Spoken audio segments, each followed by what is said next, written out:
ашық сабағымызға сендерге сәттілік тілеймін. Мінекей бүгінгі келіп отырған қонақтармен бірінші сәлемдесіп алайық, иә? Орнымыздан тұрамыз.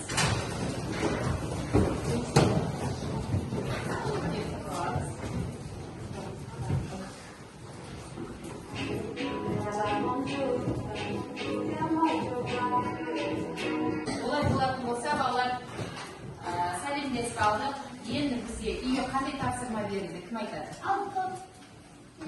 6-шы мысал. Кім оқиды? Кім оқиды? Айымжан. Қалғандарын зығылдау әдісіне салып, Айымжан оқиды. Қаламмен тексереміз. 20 мен 173-дің қосындысы. Y тең 928. Дұрыс. А мен 15-дің бөлінісін тең 24 пен 18-дің бөлінісін 24 пен 18 бөлінісіне тең, иә? Y-дің мәні? А-ның мәні 45. Дұрыс. 8 пен X-дің айырмасын 870 пен 610-ның айырмасына тең. X тең 542. Дұрыс. 300 пен X-дің айырмасын 42 мен 2-ның бөлінісіне тең. X тең 216. Дұрыс.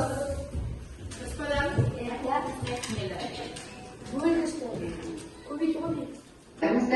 суретте байқасаңыздар, бір жақ дуалда есік, терезе өлшемдері берілген. Яғни бірінші топ есік пен терезенің ауданын табады, екінші топ бөлменің еденінің ауданын табады, үшінші топ бөлменің бір жақ қабырғасының ауданын табады. Сіздер. Өтетін жаңа тақырыбымыз балалар 98 сабақташамыз. Текше және тікбұрышты параллелдік тақырыбы. Яғни жаңа біз балалар осы текше тікбұрышты параллелдік тақырыбына байланысты біз топқа бөлініп алдық. Бірінші топ бізде параллелдік тобы, екінші топ текше тобы, үшінші топ пирамида тобы. Балалар, текше, параллелдік, пирамида қандай фигура? Осы жөнінде айта аламыз ба? Біз бірінші сыныптан бастап өтіп келатық балалар. Геометриялық фигураларды өтіп келатық, кеңістіктегі фигуралар және жазықтықтағы фигураларды өтіп келатық. Енді осы біз қазір өтіп жатқан текшені, параллелепипедті және пирамиданы қандай фигураға жатқызамыз? Кеңістіктегі фигураға жатқызамыз. Оның себебін айта аламыз ба? Оның себебін айта аламыз ба, балалар?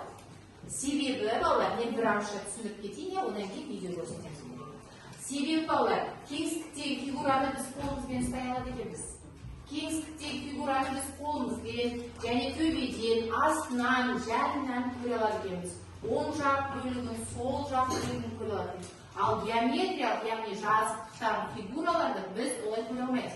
Жазықтықтағы фигуралар, балалар, олар тек қана кітапта, яғни көп тұрсыздар ғой, дәптерге сызуға болады, тақтаға жазуға болады. Олар тек қана сурет түрінде беріледі екен. Түсініп отырсыңдар ма? Сурет түрінде беріледі екен. Ал кеңістіктегі фигураның бір ерекше қасиеті біз оны қолымызбен ұстай аламыз және оң жағынан, сол жағынан, төбесінен, астыңғы жағынан барлық бөліктерін не істей алады екенбіз? Көре алады екенбіз. Ондай болса, тақтаға назар аударайық, балалар. Тікбұрыштар болады. Қарама-қарсы орналасқан жақтары тең болады. Алты жағы бар суреттерімізде сол жағы және оң жағы көрсетілген. Олар бір-біріне қарама-қарсы орналасқан себеп олар тең. Параллелепипедтің 8 төбесі бар. Төбелері ол. Гуглға кіреміз, балалар.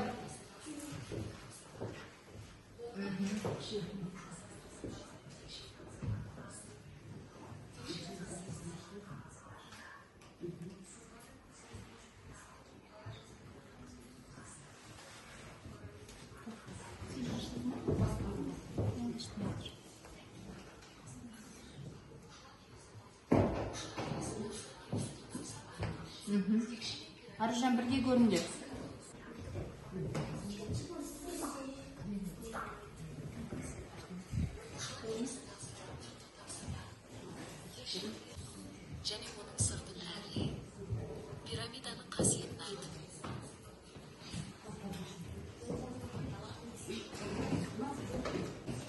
фигураны жіп арқылы тарту арқылы не құрастыр дейді. Фигураның моделін құрастырамыз.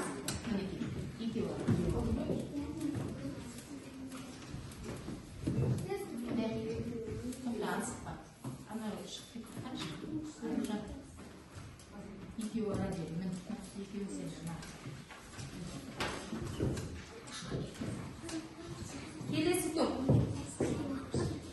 Сендер. Текшені құрастырасыздар. Ал сендерде ермек сазбен шиді пайдаланып фигураның моделін құрастыр дейді.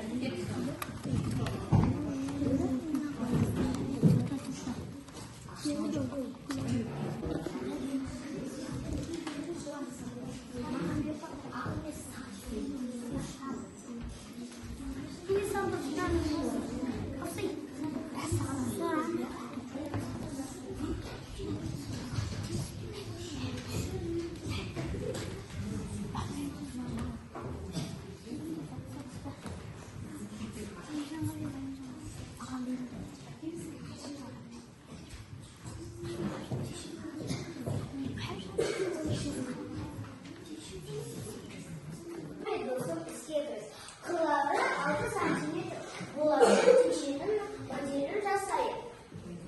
Ол үшін 9 қағазға, қабырғалары 6 сантиметр жазбадан тұратын текшенің жазбасын сал. Жазбаны сызықтар бойымен қый. Сызықтар бойымен бүктеп алып желімдер. Сонда не шығады екен? Текше шығады. Қазір сендер неден құрастырыңдар? Ермек сазбен шиден құрастырдық, иә? Бұл не деп аталады? Текшенің моделі. Өте жақсы. Келесі. Шапалақ балалар. Үшінші топ. Не құрастырдық? Бұл не екен? Текшен. Сәл-сәл көмектесіп жүрейін. Сіздер шебер құрылысшылар боласыздар. Шебер құрылысшылар бізге еден төсеуге және бір жақ қабырғасын бояуға көмектесу қажет. Енді сіздер суретке назар аударыңыздар. Суретте байқасаңыздар, бір жақ дуалда есік, терезе өлшемдері берілген. Яғни бірінші топ есікте терезенің ауданын табады, екінші топ бөлменің еденінің ауданын табады, үшінші топ бөлменің бір жақ қабырғасының ауданын табады. Сіздерге сәттілік. Сонда ғана біздің пирамиданың табаны ол да төртбұрыш бола алады. Сонымен пирамиданың неше жағы болады екен балалар? 4 немесе 3. Ал табаны ше?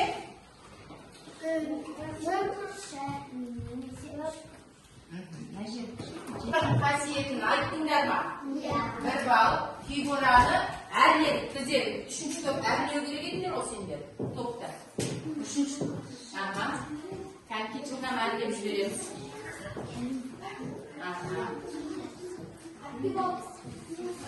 Белгілеп алып алдыңыздар. Жақсы балалар. Ондай болса келесі тапсырмаға қараймыз. Келесі тапсырма бізде студия әдісі бойынша балалар. Студия әдісі бойынша тастаған қараймыз.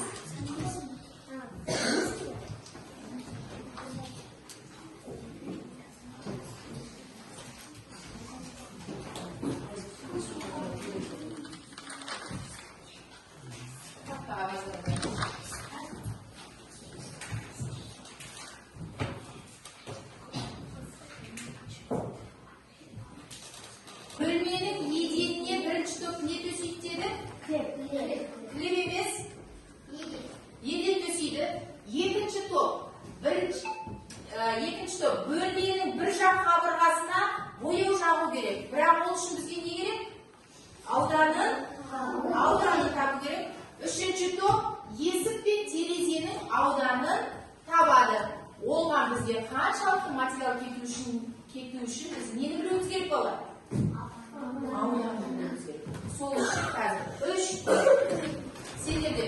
Мысалы, сызбасы берілген 3 топ маркермен орындаймыз. Топқа жұмыс.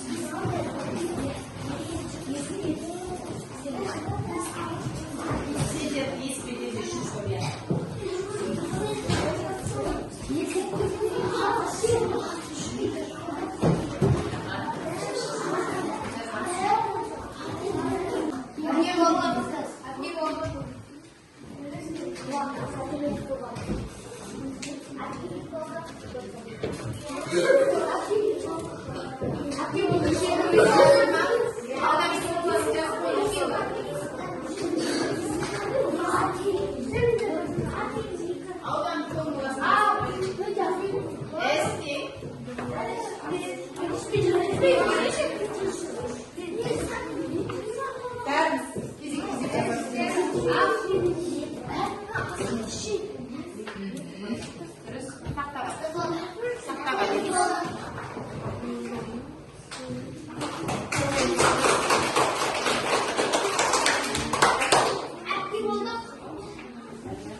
Шетке орын берейік. 8 метр квадрат в 5 метр квадрат. Яғни сендер не төсейсіңдер? Бөлмеге еден төсейді екенсіңдер. А 8 метр және 5 метр. Б 5 метр. Жақсы. Ауданның формуласы айтады. 8 көбейту 5 40 метр квадрат. Квадрат. Жақсы.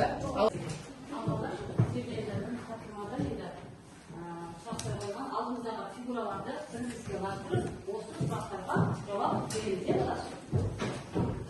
Орныңыздан шығатын қазір музыка қойылады. Музыка қойған кезде бір-бірімізге алдымыздағы фигураны естиміз, оны береміз. Музыка тоқтаған кезде сұрақ қойылған, кімнің қолында фигура қалды, сол бала сұраққа жауап береді. Жақсы ма?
Шаршыдан тұрады. Текшенің жақтары қандай фигурадан тұрады екен? Шаршыдан. Өте жақсы, жарайсыңдар. Ағардай кеттік, сен жалғаса. Халыққа бар, тақта бар, теледидар бар, терезе бар. Балалар, өмірде жалпы өмірде шкаф бар, иә? Компьютер, енді ал компьютерлер бұлар текше бола ала ма бұлар? Бұлар бола алмайды, иә? Ол кәдімгі бұрынғы заманның телевизоры, ол төртбұрыш болмаған, солай ұқсайды, иә? Есік текше бола ала ма? Есікте текше бола алмайды ғой балалар, иә? Ал жақсы жарайды, келесі. Ары қарай ойын жалғастырамыз, тағы бір айтарам.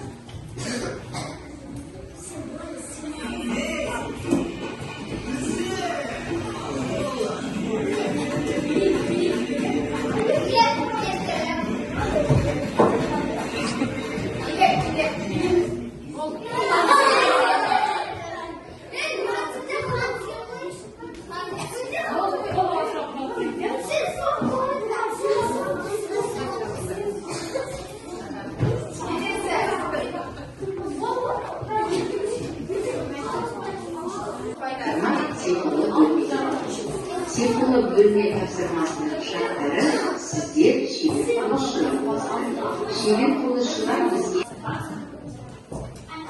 балалар тапсырмаға қарайыншы. Бәрі кітапқа қарайықшы. Кітапқа назар аударайық балалар. Кітап ашамыз. 8 тапсырма. Берілген тоқ береді. Берілгенін ал оқи ғой. 8 тапсырма.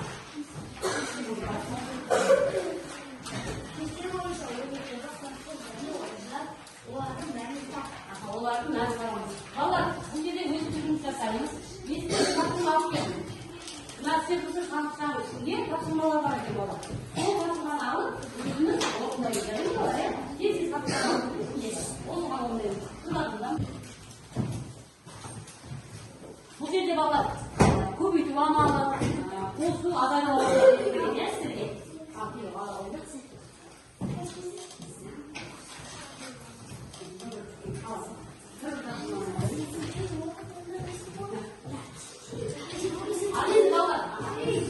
Балалар өте орын сақлау. Енді қақтарға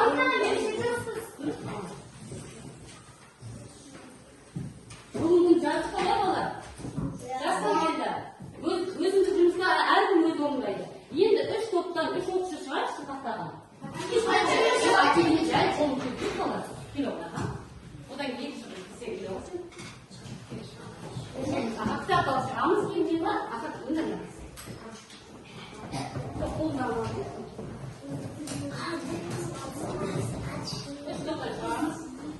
Тексереміз де балалар. Дұрыс шығарып ма, әлде бұрыс шығарып ма?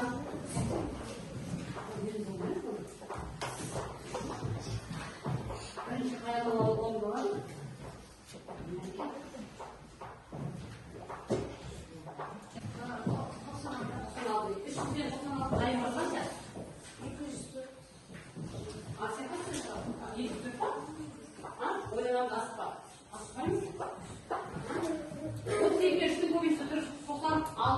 Енді 396 айы басқа болды? Жазған кезде қанша жазды? 206 жазды. 206. 206. Дұрыстап ойланамыз. Қайма ойлар көрсетіп, жашатындегі амалды орындап қояйық.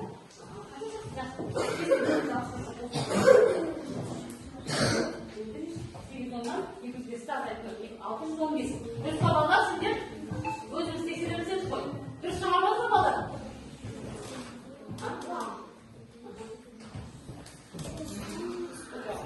Тексер балалар тексерді.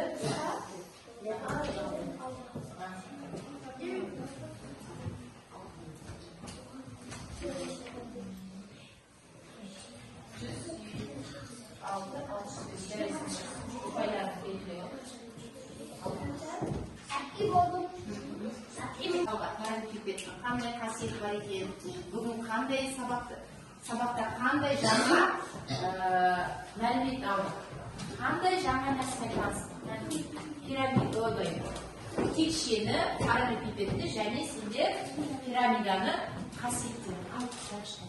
Азима жаңа айтқан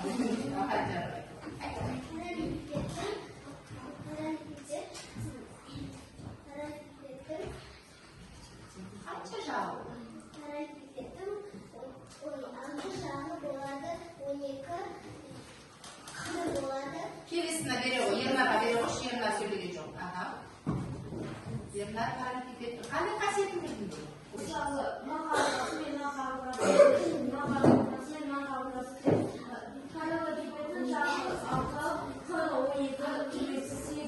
жарайсыз, тамаша. Келесі, сөйлеген жоқ бізде. Бақытжан алаш. Айтылмаған әлбеттерді айтыңызшы. Қандай фигурасын айтыңызшы? Қандай фигура? Кеңістіктегі үй, тағы да не айтасың? Неге ұқсайды дедік? Хороша ұқсайды. Жақсы, жарайсың. Тағы да. Тағы айтамыз ба?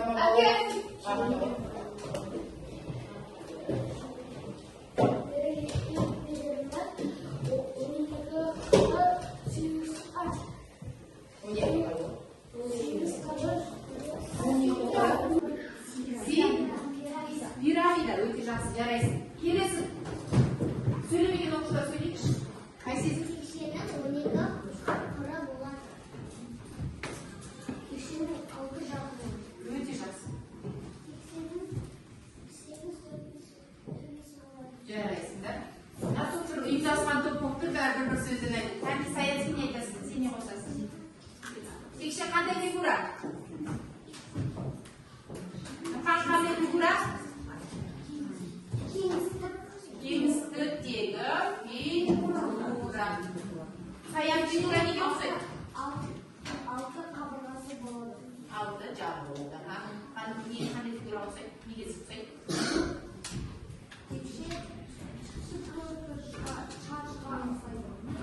Жақсы. Өмірде неге ұқсайды деп сұрады, негізі. Ал жақсы, жарайсыңдар балалар. Ондай болатын болса, кәдімгі өз-өзімізді бағалап жүрейік, кім қанша бала алмақ?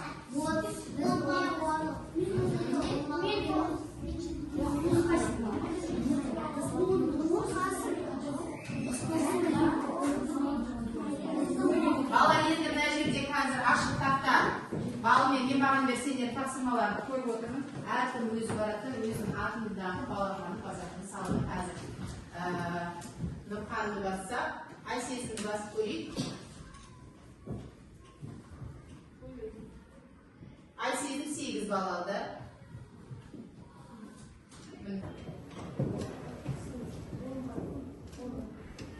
Кішкене тақтамыз ойланып жатыр. 10 бал. Әлихан 9 бал. Мінекей осылай қазір бағалардың бәрін ашып көрсететін боламын, иә, жарай ма балалар? Қазір артынан Нұрхан 6 бал алыпты. Саян 8, Аружан 8, Ернар 7, Рамазан 8.